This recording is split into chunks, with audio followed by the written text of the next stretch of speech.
So the title of today's sermon is Abomination 101. Abomination 101. We're starting. As you know, 3 years ago, 2.5, 3 years ago, I gave a sermon. As a matter of fact, I cooked a steak back behind me during that time. I multitasked that day. And Jeff had mentioned it a while back, talked about this, but because of my study and because of this young lady in front of me here, who inspired me to dig deeper in it, Janae Zadon, I wanted to touch on this because I think it's something that we need to be aware of. I wanted to stir your interest in this, so that's why I called it Abomination 101, because we'll be touching and going into that this afternoon in the Bible study, have interactive, because I want to hear some of your thoughts on this. And then we'll see where we go from there. The young people will be having some of their classes on this that I've asked Janae to help our Dean of Students back in the back, Maurice Lavender, with a class or so of this. So I'm going to ask you, abomination, when you hear the word, what is it to you? What is it to God? And then, whose view is most important?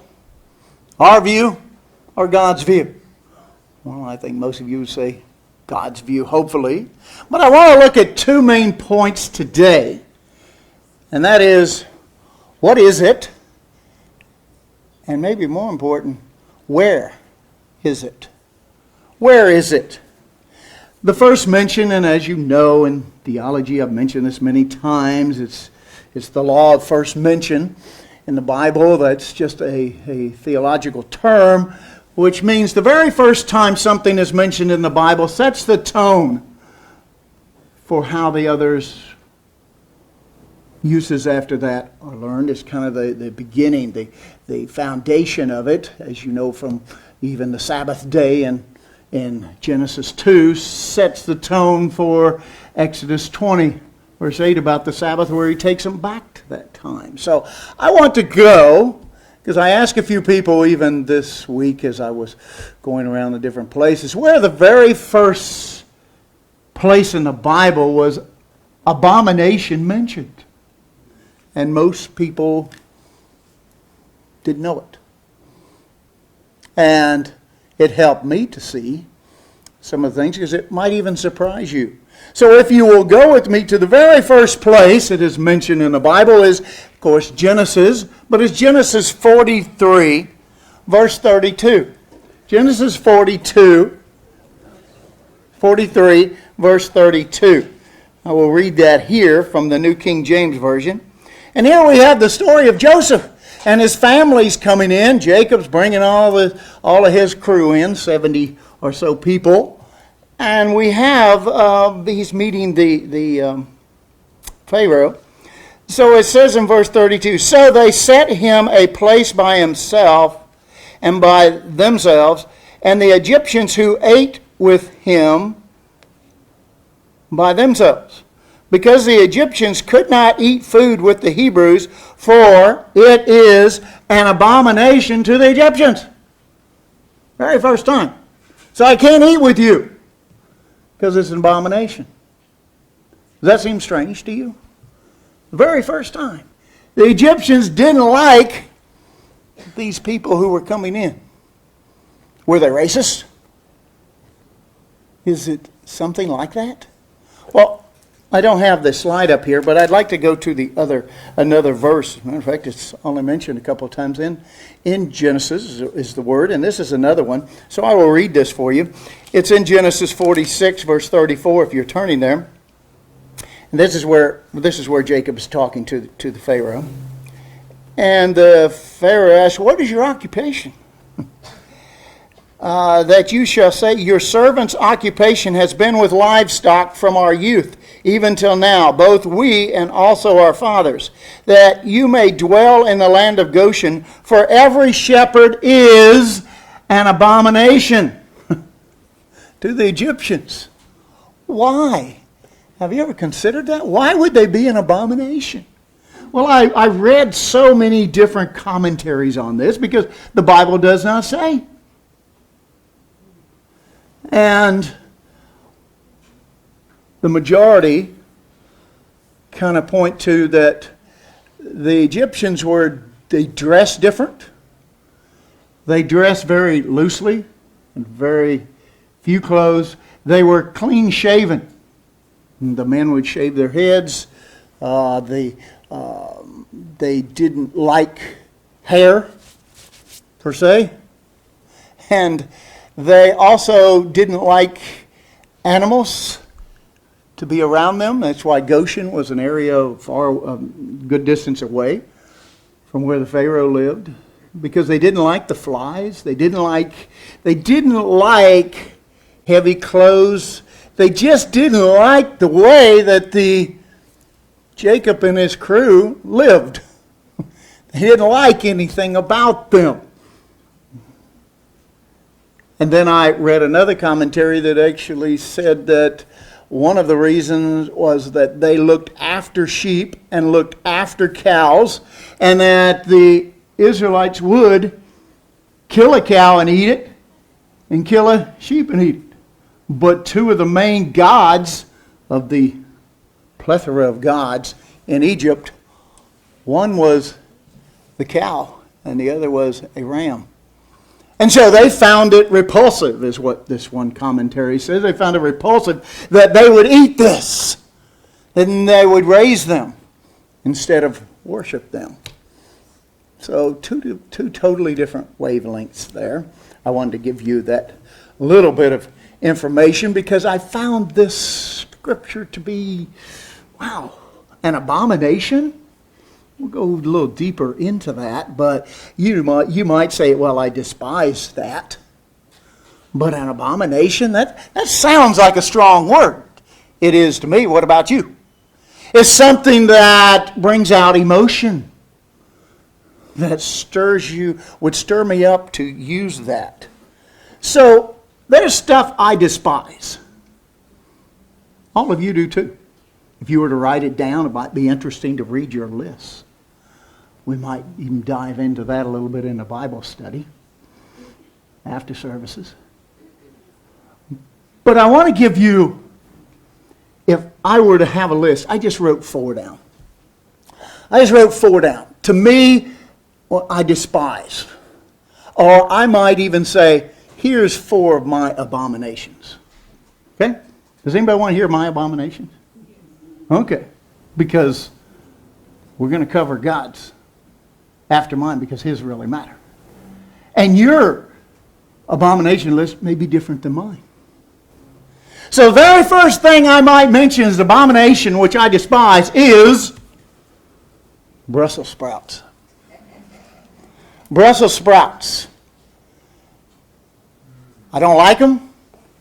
I don't like to smell them. I don't like to see them. And I can't even imagine eating them. Brussels sprouts. How many people in here like Brussels sprouts? I brought this up before because it's a pet peeve of mine. See, we have the gentleman from Orlando here. He likes Brussels sprouts. We may have not even let you in the door if we knew that. But Brussels sprouts. There's something else. I have a slide because I didn't want to show this, but I'll just use the word. Bestiality. Now, for all the young people here, I'm not going to have a graphic on it. That's your parents' job to explain it. But that's just so disgusting to me. But it's listed in the Bible, isn't it? It's something real. We find that hard to believe. Almost as disgusting as these Brussels sprouts. In my mind, it's just something that I just can't fathom. Eating, or people that do this And why God? You wouldn't even think he had to have a commandment against that. But he does. And then another of mine would be abject cruelty. What comes to your mind? Perhaps this. World War II, the Nazis, concentration camps, the destruction of lives in such a way that people would be aghast. That's some of the things that went on. I have some booklets, some books from historians that were actually there. But just abject cruelty, just that's something that I don't like to see. I can't stand to see it in real life. And my next abomination would be this man. His name is Bruce Jenner. I call him Bruce Jenner because that's what he was born. I find that offensive to me because just because I may feel a certain way doesn't make me a certain way. I think that's pretty clear from the Bible. I may feel like I look like Brad Pitt, but that doesn't make me Brad Pitt. Doesn't make me look like Brad Pitt. And so this just flies in the face of why God created male and female.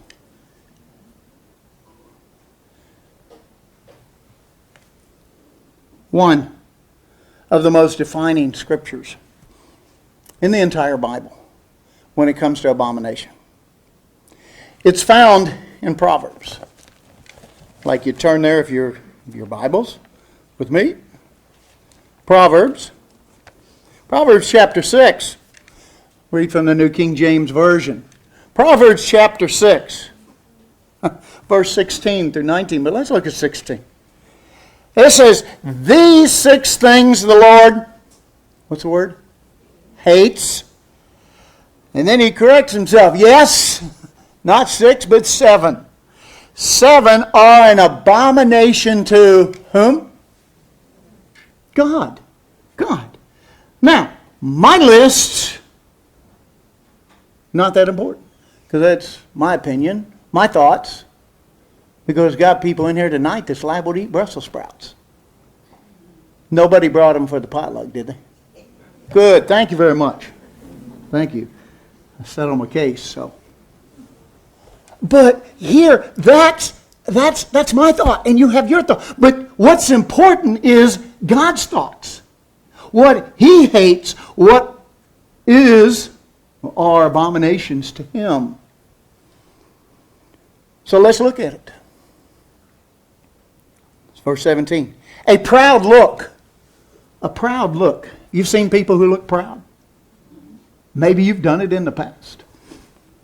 So proud. Your shoulders go up. You walk a different walk, right? But what person or entity enters your mind when you read this of a proud look? Now, we could go into various personalities today. I don't want to get into that.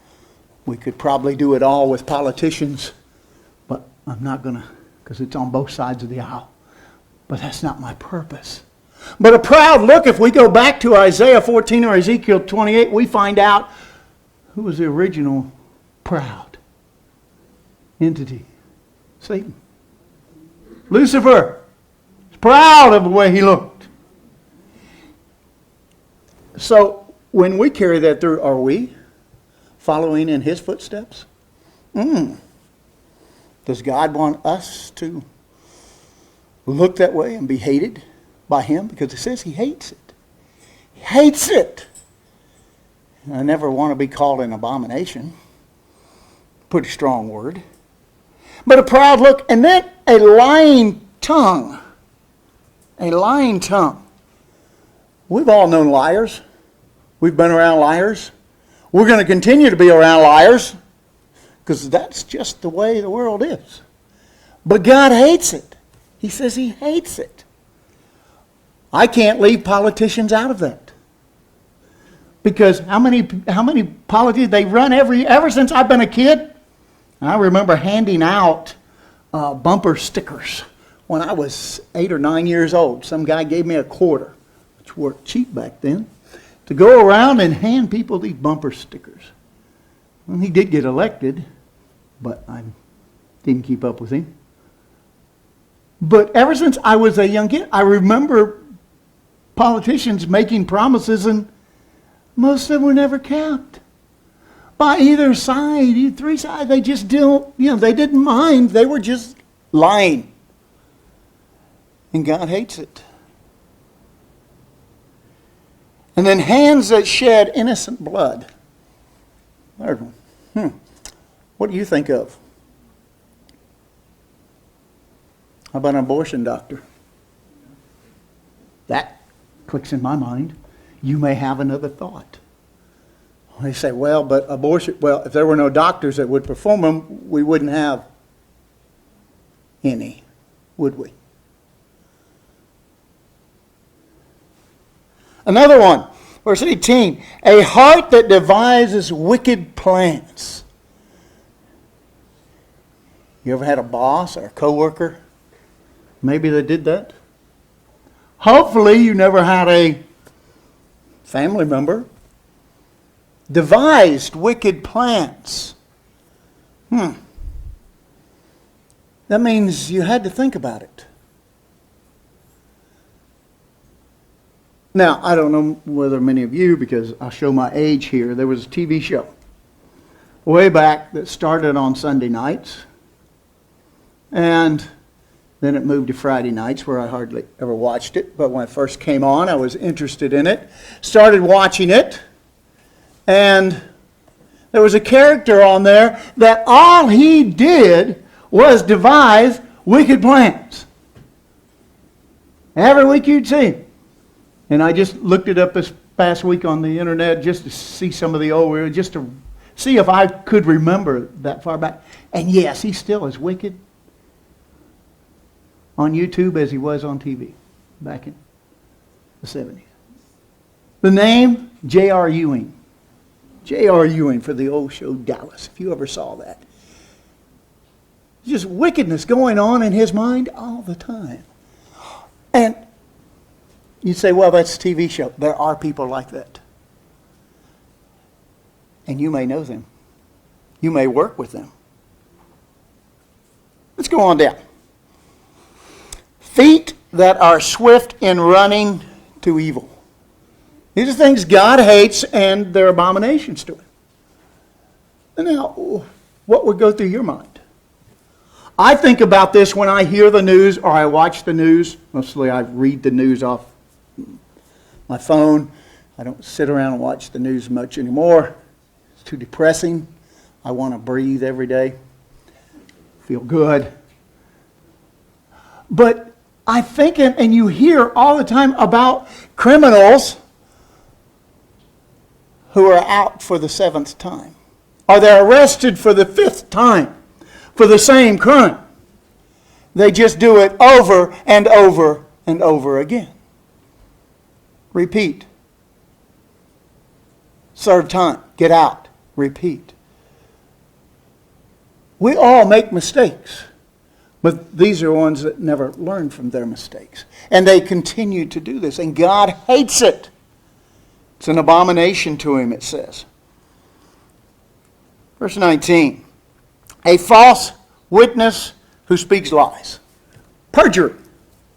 We see it all the time. People perjure themselves, and what happens to them? Nothing. Not a thing. It's supposed to be a crime, but very few are persecuted for lying as a false witness. What person comes to your mind from the Bible? With me? Talked to Mary about this on our drive, long drive. And I thought of Potiphar's wife. Remember the story of Potiphar? Joseph and Potiphar's wife? She just lied. And it cost him dearly. And then the last one. And one who sows discord among the brethren. A lot to do here with the tongue, doesn't it? I guess that's why James spent so much time in his gospel talking about the tongue. But I found it interesting that the New Living Translation and I think the CEV and another translation translated as one who sows discord among their family. It can be your physical family. Haven't we all seen that in our physical family? You've got someone who just loves to stir it up. Right? You know, you can have a family get together or whatever, and then they've got to say something that ticks somebody off. Or they'll bring up an old story. Well, we don't need to hear that. Yeah, you do. And they tell it. Or just strife. And not only our physical family, but our spiritual family. We're here, right? We're here as a family. This is what we do. This is who we are in Fort Lauderdale, in Vero Beach, and in the Caribbean. We're a spiritual family. And God said He hates to see somebody sowing discord. Trying to stir it up. Cause strife. This is what God proclaims. But as we've read these verses now, and we get a bird's eye view of what He actually calls an abomination. But before that, He actually talks about hate. Hate is a very strong word, isn't it? I used to get in trouble when I was a kid because my older sister and I fought all the time. Not that any of you with kids would know about that. But my parents always made sure the belt was coming off for our whipping as we got back then. If we said, I hate you, and you hear that sometimes with kids. My parents, that was a big no. But I want to look at this word because it says, these are the 6 things the Lord hates. He does. So here we get not only Scripture, but we get inside the mind of God. We get to see what He really, really hates. And He hates these 7 things. So much so that He says they're abomination. Let's go. If we look back at that strong word, back in Genesis 43 that we read earlier, the Hebrew word means something disgusting. Something disgusting, something abhorrent. Have you ever seen that? You ever experienced that? Because God does. Every single day as He looks down. But hopefully He doesn't look down on His family. Leviticus 7. Go back there. Leviticus 7, verse 18. Here it's interesting because it's talking about a sacrifice. In fact, a peace offering. And in verse 18 it says, and if any of the flesh of the sacrifice of his peace offering is eaten at all on the 3rd day, it shall not be accepted, nor shall it be imputed to him. Whoever offers it shall be an abomination. And the person that eats it. So, why? Why? Because the Hebrew word here is the word pigul. Pigu. It's pronounced pigu. And it means something that stinks. Something that stinks. In the other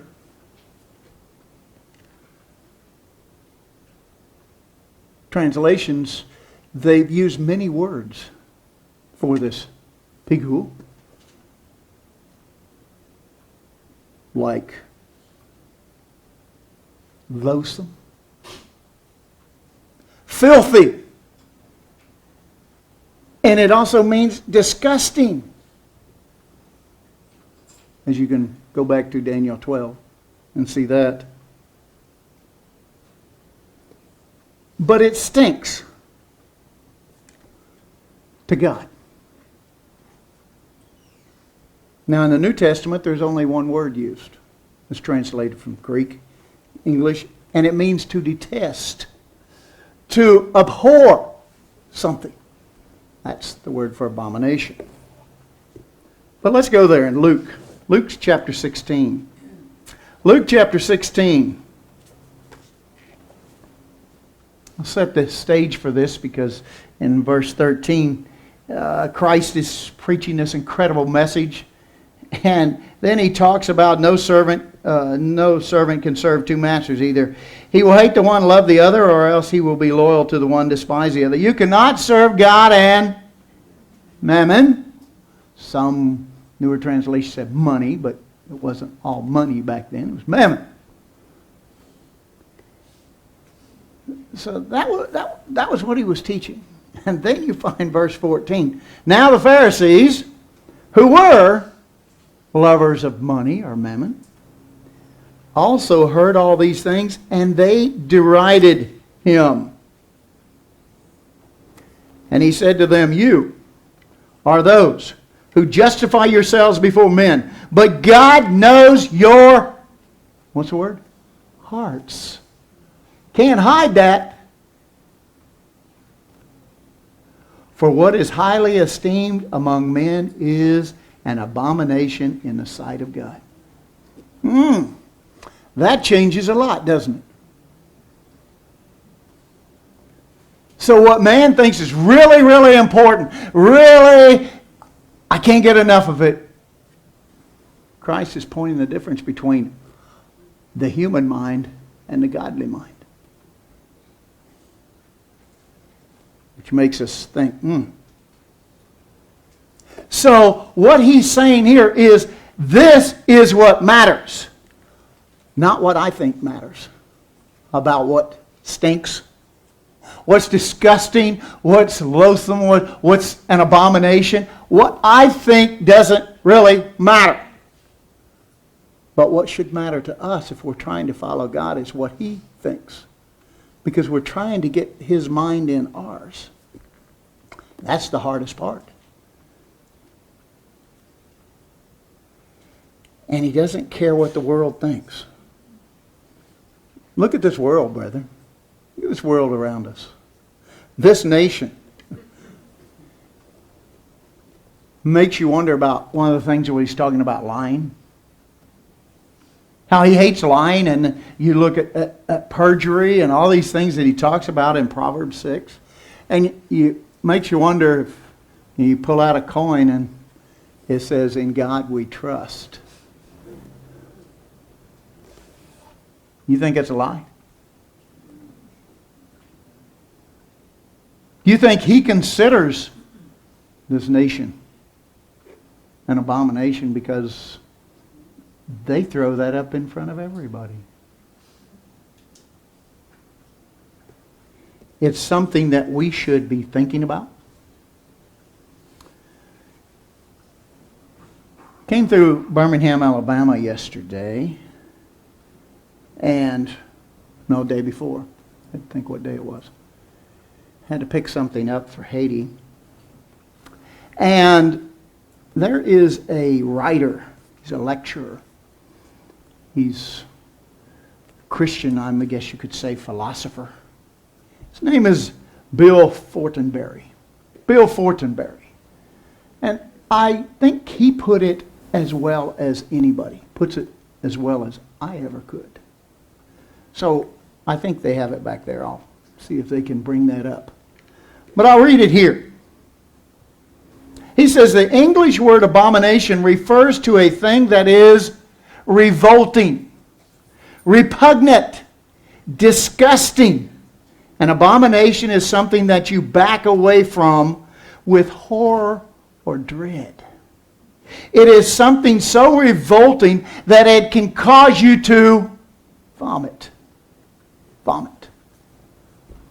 Have you ever been around something like that? Yes? Most. I see some yes. Don't see everybody's yes. Well, I can tell you I have. I have. And I'll give you that example because as I was doing this job, my mother has the old middle 1800s house that she rents out, and it's where I grew up. And so somebody had moved out of that house. They'd been in there for 5 years, and they just left most of the stuff there. And so it's part of my job, our job, to try to clean some of that up. And so the electricity had been turned off for 3 months, 4 months. Okay? They left everything in the refrigerator and the freezer as it was. And so I went to see in the refrigerator, and when I got it, I mean, this came up. You wanted, because you could not stand the smell. How bad was it, Mary? So repugnant. Everything that this is, you couldn't hold your mouth. I mean, it would make you vomit. I mean, it was like this. So who got the job the next day? I did. Because I had to get it out of the kitchen. I didn't even want it in the house. Got it outside and let it sit there and opened up the doors so I could come back the next day and clean it up.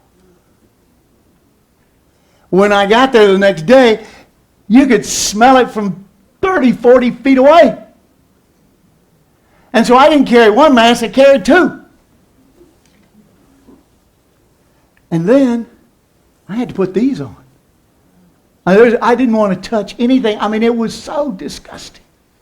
And so I'm putting these gloves on because I'm going to clean that.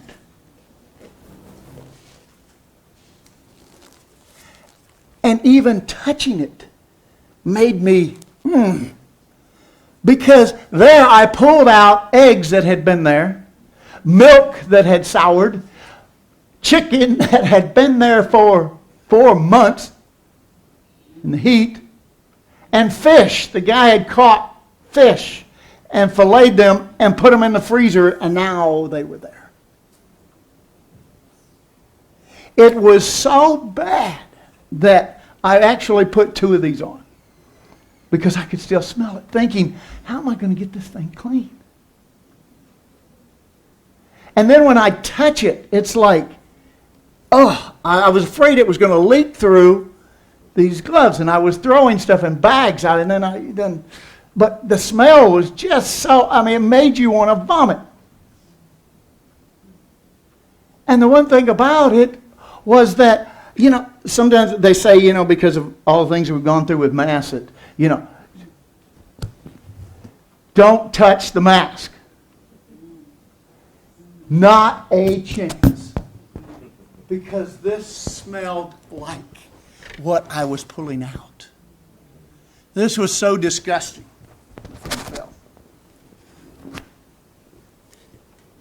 Why do I give that example? Is it took me about 2.5 hours to get that clean. And all I did, take buckets of water and bleach and try to throw it in there. We had to throw the whole refrigerator. It still worked. Had to throw it out. Because I don't think you'd ever get that out.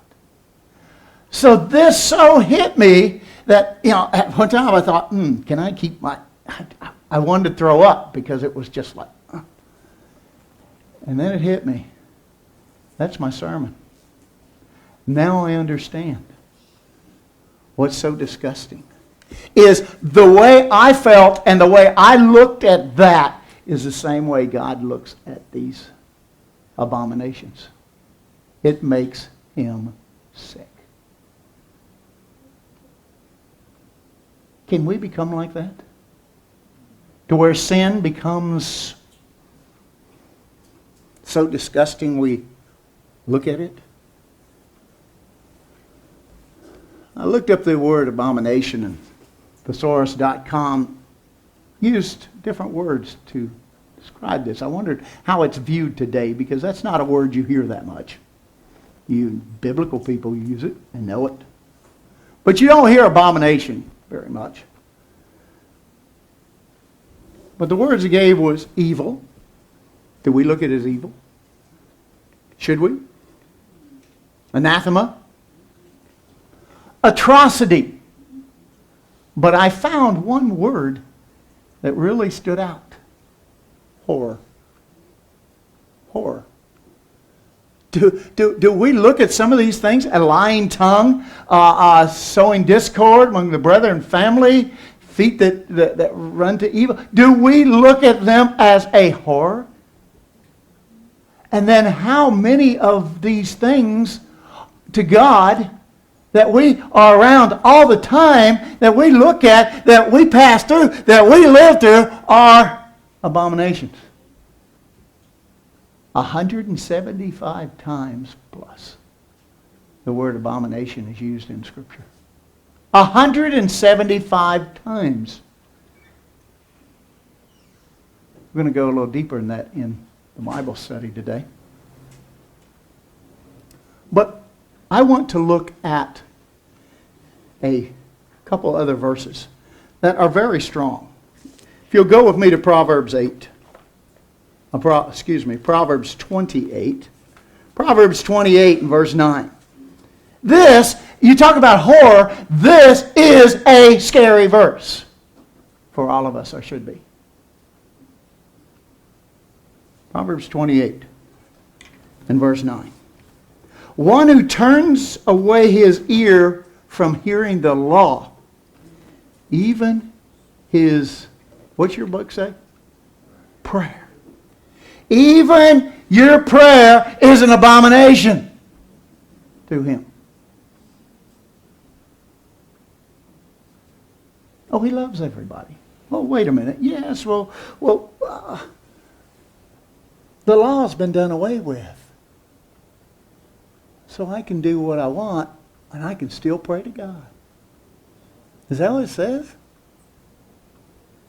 Can you have pretend Christians? I've seen some. I've even been one a few times. And I don't need to be that. One who turns away his ear from hearing the law. I don't want to hear what God has to say about it. I'm good with it. I don't want to hear. Oh no, well, it's not really that bad. Well, God really, He didn't mean that. He didn't mean it's evil. Who turns away his life. Even his prayer shall be an abomination. That's a scary thought. That should be a horror to us. That he doesn't even want to hear our prayer. But we can do this and he's saying, I'm not hear you. You know how you did when you were a kid? No, I can't hear you. Would we want God doing that if we've got some problems, we got troubles? When I'm praying about Haiti this morning because of our brethren for that poor nation that is about to have a civil war and a bloodbath, do I want him saying, I can't, not even listening. Your prayer is an abomination. That's one of the reasons why I thought this sermon is so important, even though I've covered, Jeff's covered it. But, we need to be a little more cognizant of things around us and what we need. Our prayers are what's holding this thing together. It's what holds our lives together. Let's go back to Proverbs 12. Proverbs 12.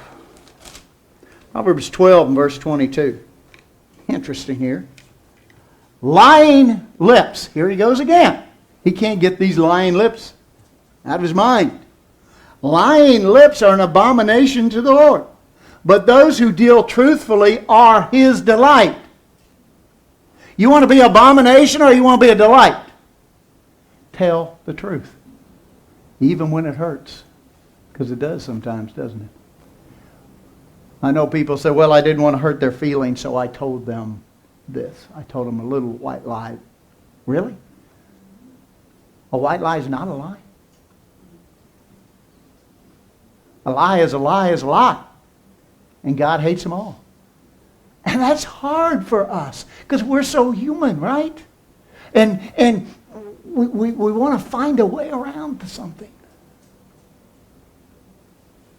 I was telling my wife yesterday, we were driving, about something I did in high school. And she said, you were just devious. Yeah. Yes. Because this wasn't a scripture I really knew in high school. If it was, I didn't want to hear it. Do we want to hear it now? Lying lips. What are those? They're people who just lie. And God hates it. He sees it time and time and time again. So as I start to wrap this up today, I'll ask you a question. Has anything made you blush in the last 6 months? Say, well, I don't really use that term. What would make you blush? Oh, maybe you don't like that because God kind of wants to know. Maybe you want to use the word shudder, embarrass, look away, or even cringe.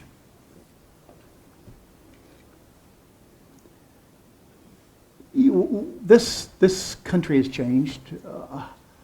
There was a comedian, George Carlin, was popular back in the 60s and maybe late 70s, some 70s. And he was famous for a bit that he did about 7 words you cannot say on TV. I guess on the radio too. And he said these 7 words, and they're shocking. They're obscene words. Except now they're not so obscene. Are they? They're not so obscene that you hear them.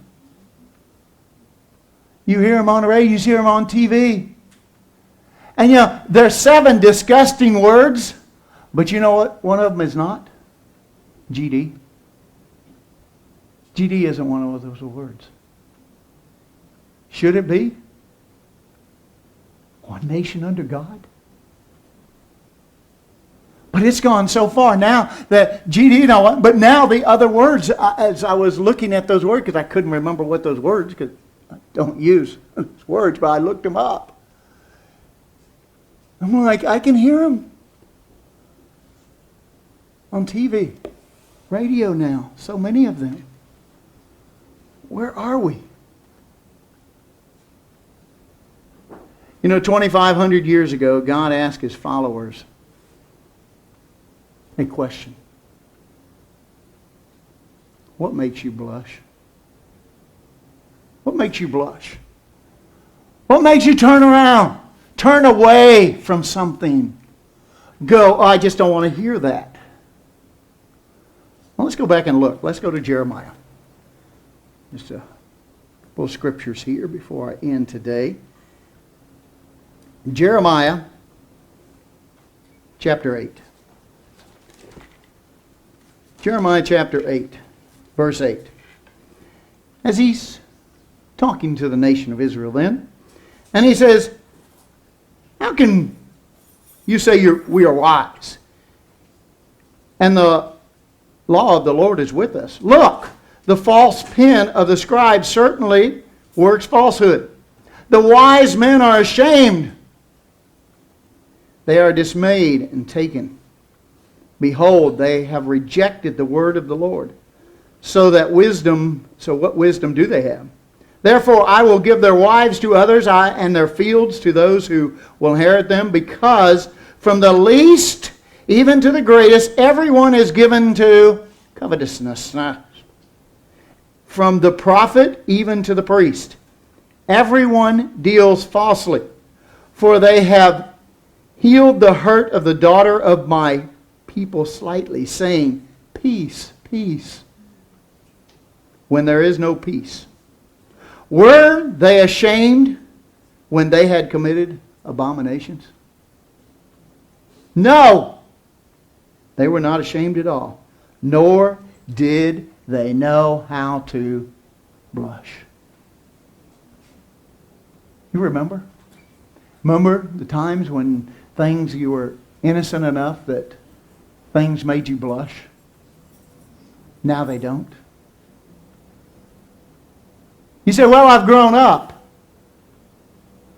Really? Is there things that we look at now that should make us blush? Go over to Jeremiah.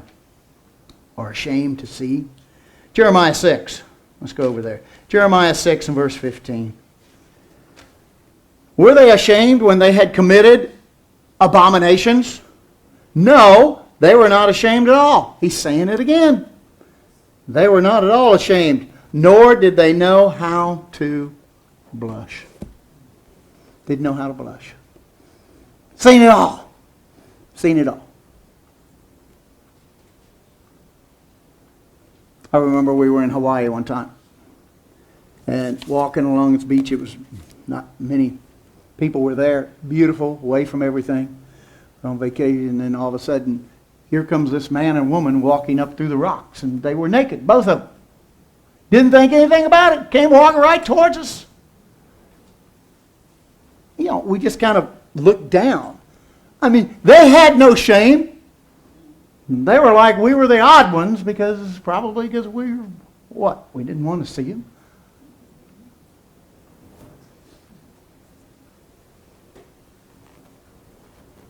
Psalm 51. All of us know it, right? We all know that incredible chapter by David. Why was it written? Why was it written? It's written about sin. And the story, as you know, about Bathsheba. But as I was looking there, was God more disappointed? Because David didn't know what it was to blush. David didn't know what it was to turn away. Because look, he had...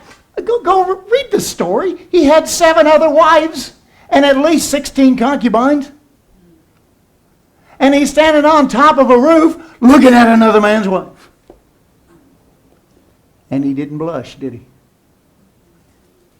He didn't turn away and go, oh, no, that matter of fact, when he found out, he should have been even more. Well, who is that woman? Well, that's one of your most dedicated servants. That's one of your bodyguards. That's his wife. What did he do? He didn't even blush.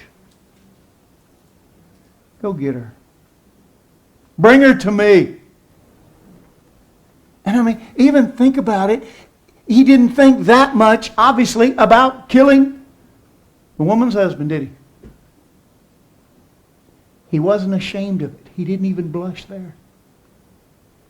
Why couldn't he build the temple? God said, because you're a bloody man. Remember one of the first tasks he had when Saul said, you want to marry my daughter? Go and bring me 100 foreskins. It means you had to go kill 100 men, 100 Philistines, and you could have her. Did he do it? Yes, except he brought 200 back. He didn't kill 100, he killed 200. Is this something that God was... the act was bad enough, but this is something that a man after his own heart. God doesn't want to see killing. God doesn't want to see this stuff. But he wants us, brethren, to blush. Can we get back to those days? Can we get back to a time where we can look at things and go, I don't need to see that. My dad taking me when I was on the beach when I was just a kid. Cover your eyes, boy. He covered my eyes. You got to imagine what he would do at the beach today. You don't need to see that. God wants us to understand about the word abomination. He wants us to grasp that like he does. Can we? Can we do it in a nation where everyone's doing what's right in their own eyes? And that, oh, look at you. You're just religious people. You're offended at anything that isn't written in this book. Yeah, we should be. So I ask you today, you understand about abomination? You understand what a powerful word it is and why God put it in there 175 times. He mentions it. Even at the time of the end, he says there will be an abomination of desolation that we'll get into on August, right before the feast. So, brethren, I bring this message to you because I hope that you can see it, grasp it, and want to change sometimes the heart and not be so hard-hearted. Be so tempered when it comes to living this life. Oh, I've seen that. I've heard that. And as a minister, I've heard many sad stories, many obscene stories, seen many things, visited the prison and heard horrendous stories. And it can harden your heart. But like David said, he knew where to turn. We do too. Because we all deal with living in a nation of abominations. Remember what he said? Because only a creator can do this. Create in me a clean heart.